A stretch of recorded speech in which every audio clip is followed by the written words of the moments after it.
All right, this is Drug Lab Part 2. So in Drug Lab Part 1, we tested a variety of different drugs. They're up here along the top with a variety of different solutions, and these are the results we got. Okay, and so we can see that like here for pH, a couple of the drugs turn a green color.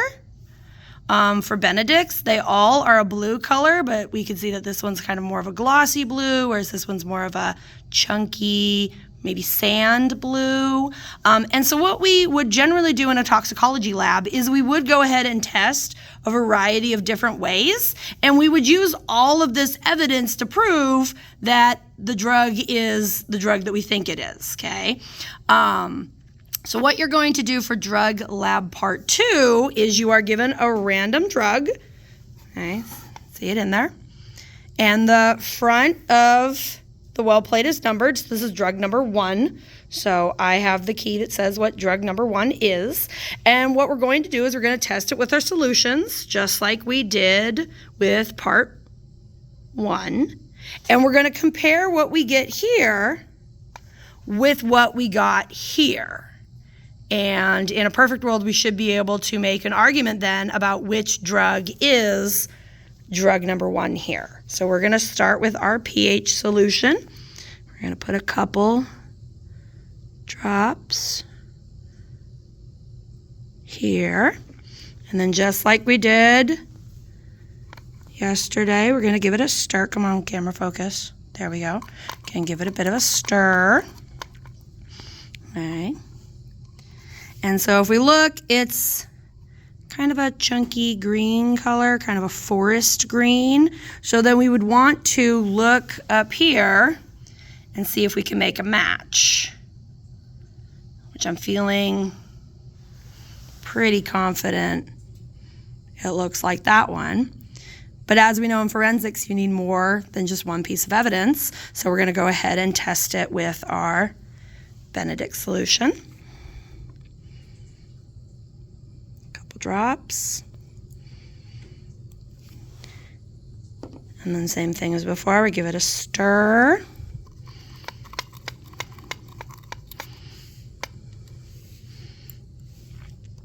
You can see it's a very vibrant blue. Looks like there might still be a little bit of something in there. It's kind of shiny. And so we had already said we think it's this one, and if we look, that may be a match. I don't know, this looks a little drier than that. That could be that we just put in a little too much liquid. So we want to go ahead and we want to test it with our Lugol solution next. Same thing, couple drops. And then we give it a stir.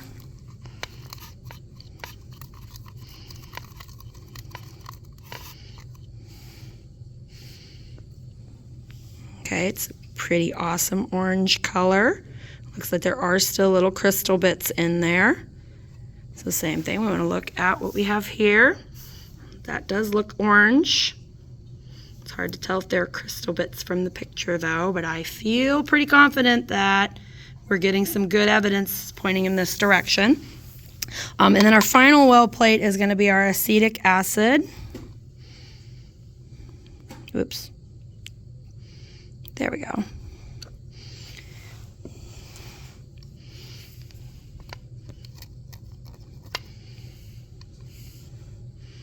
And then we're going to mix in some pH solution as well to see if it does something different.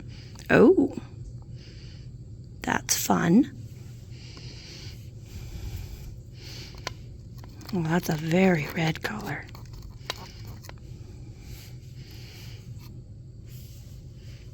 Yeah, that's a very red color, which if we look, this also gives us a red color. So I feel pretty confident it's this.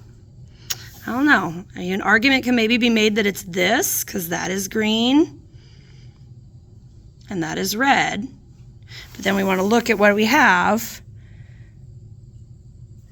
because this is more chunky than that.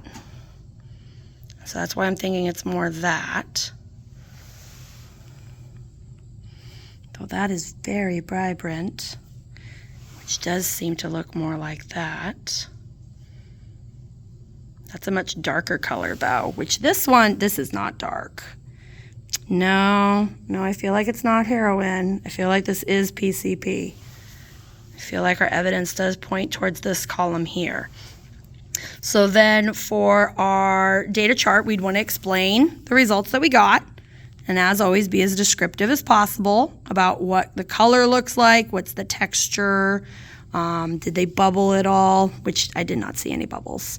And then for the CER, we want to decide out of this selection of evidence, which evidence helps us make the case that this drug, number 1 that we tested, is in fact PCP.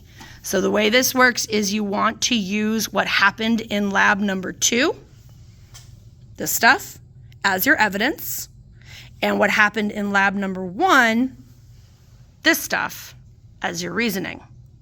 So the idea here that your CER would say something like, claim, the unknown drug is PCP. Evidence, the pH test turned a forest green that was gritty. Reasoning, the pH test in lab 1 also turned a forest green that is gritty.